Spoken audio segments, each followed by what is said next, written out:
Welkom by Beeld TV, my naam is Pieter de Tooy van Beeld en by my in ons ateljee in Auckland Park is Beeld se redakteur Adrian Basson. Môre Adrian. Hallo Pieter. Dit was 'n week vol turbulentie in die nuuswêreld geweest. Daar was 'n SAL vlug wat baie turbulentie ondervaar het op pad Hong Kong toe, maar min turbulentie soos die by die SAIK, Adrian. Ja, dis ons bure hier ook aan die pad in Auckland Park. Dis baie jammer wat daar gebeur. Pieter, dit is 'n goeie en 'n sterk SAIK is belangrik vir die hele land. Miljoene Suid-Afrikaners is eksklusief omtrent aangewese op die SAIK om hulle nuus te kry elke dag op radio en op TV. Dit lyk op die oomblik of daar net 'n totale bestuursvakuum is. Eerstens met die aanstelling van die omstrede Gladys Motsoeneng wie se met omstrede matriek-simbole beeld hierdie week onthul het. Kom ons begin sommer daarby. Ekskuus dat ek jou onderbreek, maar 'n groot storie vir Beeld hierdie week. Woensdag het ons berig oor dit wat hy ingevul het op sy aansoekvorm.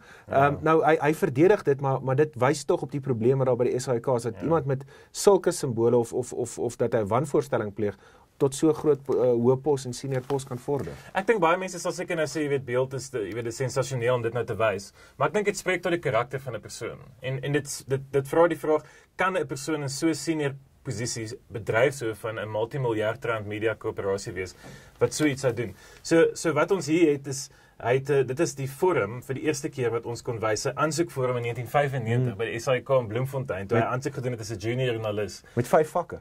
Toe maak hy vakke op daar. Hy het nooit matriek geslaag nie. Hy het sommer vakke opgemaak en vir homself en iets wat lyk soos 'n F, omgekeerde F of iets gegee, jy weet. Absoluut skokkend. En die SAIK het natuurlik hiervan uitgevind 'n paar jaar terug al. Hy's geskort, hy's teruggebring deur die raad. Ons het laasweek ook 'n bietjie gepraat oor sy moontlike politieke koneksies. Die president ontken nog steeds dat hy hierdie man beskerm. Maar dit is duidelik dat die man is onbevoeg vir sy pos. Hy's glo 'n goeie bestuurder, weet hy. Hy's nogal 'n soos die Engelse sê 'n likable ou in die SAIK. Hy lyk my jy weet hy soort van kan 'n paar dinge reël en so, maar dit beteken tog nie hy moet die bedryfshoof wees. Daar moet tog sekere minimum kwalifikasies wees en dit is juist die punt wat die DA maak in hulle hofsaak. Hulle gaan na hof toe om hom uit sy pos te skop. Nou dit speel in op swak leierskap reg bo filter deur onder toe, jy weet, as daar nie sterk leierskap bo is nie, weet die ouens in die middelbestuurvlak nie wat om te doen nie. Nou het Beeld ook hierdie week berig oor Afrikaans wat weggeskuif word van SABC2 na SABC3 toe. Die SAIK het dit vroeër ontken en dit word uit alle oor uit gekritiseer. In eerste plek maak dit nie kommersieel sin om van jou gewildste programme te skuif na 'n kleiner kanaal toe nie. In die tweede plek lyk dit asof daar nie vreeslike konsultasie was of 'n vreeslik deurdagte plan was. So dit lyk as jy na daai besluit ook kyk dat daar 'n leierskapsvakuum is. As jy met verwysing na Afrikaanse wegskuif van SABC2. Dit lyk soos 'n maatskappy wat totaal en al uitvoering is met sy kliënte, met sy kykers en sy luisteraars. Die Afrikaanse nuusbulletin is vir baie lank al op SABC2 om 7:00. Dit het 'n kykertaal van omtrent 1.5 miljoen. Dis massiewe, die meeste Afrikaanse kykers van enige program in die land. Nou om dit te skuif na SABC3 toe, wat in baie dele van die land, veral in die platteland noorde, die hele Noord-Kaap omtrent, baie groot dele van die Vrystaat en die Oos-Kaap en die Wes-Kaapse platteland, wat nie SABC3 kan opvang nie. Dis 'n totale gekke besluit. Jy weet, ek weet nie hoe enige bestuurder of 'n finansiële hoof op so iets kon afteken nie. Ek sal nie so ver gaan om te sê, ek dink, jy weet, dit is 'n besluit om jy weet, weg te doen met Afrikaans by die SAIK nie, maar dit is 'n stomme besluit. Daar was ook ander skuwe gemaak van die Nguni bulletins wat na ander glewe toe geskuif is en groot ongelukkigheid in die algemene publiek. Maar dis definitief 'n slag vir Afrikaans, want baie minder mense gaan na die bulletin kan kyk, wat beteken hulle gaan minder geld kry, hulle gaan minder advertensies kry vir hulle nuusbulletin. En wat vir mens wys, dink ek, dat daar deur mekaar speel by die SAIK is die feit dat daar promosionele advertensies oor die lug uitgesaai is wat sê Afrikaanse nuus is op Maandag 14 Julie terug en dit was nie en hulle het vir niemand dit gesê nie. Een van Beeld se briefskrywers het die week sê toe dat die SAIK is nou soos Pinocchio, hulle gee 'n goeie kompetisie vir Pinocchio want hulle neus raak langer, want dit is net die een liegstorie na die ander. Jy is heeltemal reg. Jy sal onthou tydens die sokker wêreldbeker was selfs advertensies waar nuuslesers gesê het, jy weet, die nuus kom terug en hulle het dit geglo. Hulle het dit, jy weet, iemand het vir hulle gesê dit is wat gaan gebeur. Nou, ewe skielik hierdie week kom daar 'n verklaring wat sê 50-50 skuif, SABC 3 toe, die nuus TV skuif, drama reeks Swartwater skuif, ja. So ja, groot skaalse ongelukkigheid, groot storie in beeld gewees hierdie week. Nou die derde been van die SAIK dramas hierdie week as dit ware is die nuwe minister van kommunikasie Faith Muthambi wat haar begrotingstoespraak in die parlement gelewer het. Nou daar's baie kritiek op haar, daar's kritiek dat dit lyk asof hierdie ministerie van propaganda gaan wees. En laat ek net vinnig vir jou hierso aanhaal uit haar begrotingstoespraak wat Woensdag of Dinsdag eerder in die nasionale vergadering gelewer is. Every day we are building new homes for people, every day we are feeding children, every day we are helping mothers give birth, every day we are apprehending criminals and abusers. Nou verwys hy na haar eie departement se rol. Our aim is not just to inform South Africans about what is happening around them, but to involve our people in adding to the good story our country is able to tell.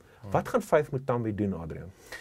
Wel, ons sal moet sien, maar dit lyk nie goed nie. Dit klink vir my as ek na haar luister en ook die manier hoe haar departement gestruktureer is. Jy moet onthou, die departement van kommunikasie vervang nou die regering se eie kommunikasiedepartement, die voormalige GCIS wat die regering se woordvoerders was. So die departement van kommunikasie en 'n kabinetsminister raak nou die woordvoerder van die regering en onder haar val die SABC, ICASA, Brand South Africa, al die organisasies wat op 'n manier kommunikeer. Ja. Die SABC is 'n journalistieke mediamaatskappy wat veronderstel is om krities te vra en die ware verhaal te vertel. As mense na haar luister, klink dit sy sê nee. Hierdie departement en sy organe moet net die goeie storie vertel, moet vertel van die huise wat gebou word, moet vertel van die prestasies van die regering. Sy het 'n punt beet. Ek dink daar is baie dinge wat die regering goed en reg doen in Suid-Afrika waarvan ons nie altyd hoor nie. En waarskynlik grootendeels weens foute in kommunikasie deur die regering self. Hulle vertel nie altyd vir ons daarvan nie. Dit het 'n ou soos Frans Cronje gekos van die Suid-Afrikaanse Instituut vir Rasseverhoudings laas jaar om te sê wat die ANC nou bereik het in 20 jaar. Hy was amper die ANC se mees weet hy die ANC se beel geblaas vir die verkiesing, né? Maar jy kan nie net dit doen nie. Natuurlik, as daar 'n huis gebou word wat ineenval en mense beseer, is dit ook 'n storie en jy moet daai storie ook vertel. En as mense na haar luister, sy maak kommerwekkende geluide. Ons sal maar fyn met dop wat sy doen. Adrian, en dan Oscar Pistorius lyk asof hy besig is om 'n emosionele wrak te word as jy na die nuusberigte Ja, dis die twee gesigte van Oscar wat die hele tyd op komputer, jy weet, die een kant in die hof waar hy vertel, jy weet, as gestremde mens en hoeveel hy bereik het en hoeveel hy vir sy naaste doen en vir welsyn. En dan sal jy die party animal, jy weet, wat weet, in hierdie tyd waar ons nou die einde van die verhoor bereik het, wat regtig nie behoort in klubs rond te hang waar daar alkohol vloei en jy weet mense rondhang wat nie van hom hou nie. So ja, hy was hierdie week in 'n klub geveg gewees. Dis natuurlik ons het nou nie video materiaal van wat daar gebeur het nie, maar die weergawe van nog nie, maar ek hoop ons kry, maar die weergawe van die ouetjie, jy weet vir wie hy met wie hy in 'n argument was, lyk nie goed vir Oscar nie. Jy weet, lyk daar was 'n gestampery en so aan. Die ou is maar altyd in die moeilikheid. En soos sy oom sê, hy is sy eie grootste vyand eintlik. Die verklaring was interessant, dit was nogal 'n erkenning van die familie of dat hulle sien Oscar is jy weet dit gaan hy trek swaar, emosioneel trek hy swaar en dat hy oordeelsfoute maak. Ja. Absoluut. Adrian, en dan net om af te sluit, Beeld se voorblad van Maandag, wonderbaar. Ja, ek is nogal trots op wat ons gedoen het Maandag met ons laat uitgawe. Dit was baie laat in die aand wat die Wêreldbeker sokkerfinaal klaar gemaak het. Soos jy weet, dit was hier rondom middernag gewees, toe Mario Götze, daai pragtige doel vir Duitsland aangeteken het. Ons het toe groot gegaan met hierdie foto en Beeld se voorblad het dit gemaak tot op een van die top 15 volgens die Telegraph in Brittanje in die wêreld. Ons voorblad het daar gepryk as een van die mooistes en ek het gedink dit was nogal wel gedaan. Mense het nogal gekyk die Wêreldbeker, né? Ja, dit was 'n wonderlike toernooi geweest. Die sokker was van 'n super kwaliteit geweest. Mense sê dit was beter as hier in Suid-Afrika en ek stem nogal saam. Ek dink wel ons het goed gedoen as jy kyk na die stadions en die bywoning, dink ek ons kan trots wees op wat ons bereik het, maar dit was wonderlike kwaliteit sokker. Ek hoop net waarvan ek kan volgende keer ook daar wees. Adrian Basson, redakteur van Beeld, baie dankie. Ons is volgende week terug met Beeld TV met hoogtepunte uit die nuusweek.